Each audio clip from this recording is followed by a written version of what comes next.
तर बहीण समाजाकडे एक जबरदस्त खतरनाक शस्त्र आहे, त्याला म्हणतात हक्कसोड पत्र.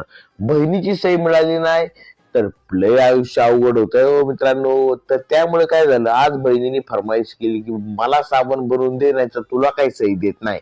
त्यामुळं भीतीपोटी मी साबण बनवायला घेतला. पटापट आपल्याकडे घरगुती आपल्याकडे बेस होता, बेस चिरला, कपा गप टाकलं, त्याच्यामध्ये थोडस तेल टाकलं, बेस टाकला, मिक्स केलं, कडुलिंबाचा पाला बहिणीने तयार करून ठेवला होता, खपकन त्यात टाकला, डायरेक्ट सगळं घाट सगळं मिक्स केलं आणि बनवला आपला घरगुती साबण. जर तुम्हाला माहिती असेल, फार्माबॉय आपण घरगुती साबण बनवतो. कारण काय होते, बाहेरचे केमिकल बिमिकल टाकतात, आईच्या गावात असले स्किनवर फोडं बिडं येतात, आपल्याला जमत नाही. त्यामुळे आपण घरगुती साबण बनवतो. त्यामुळे पटकन हा कडुलिंबाचा आणि हळदीचा साबण बनवला, कारण माझ्या बहिणीला पण याच साबणाने चांगला फरक तिच्या स्किनवर दिसलेला आहे. त्यामुळे आता तिने परत फरमाईश केली, मला साबण पाहिजे, नाही तुला काही सही देत नाही बघ भाड्या. म्हणून मी लगेच साबण बनवून दिला, कारण शेवटी बाई सही लागती रे, सही लागती. तिने जर सही नाही दिली तर मी उद्या रस्त्यावर येईन.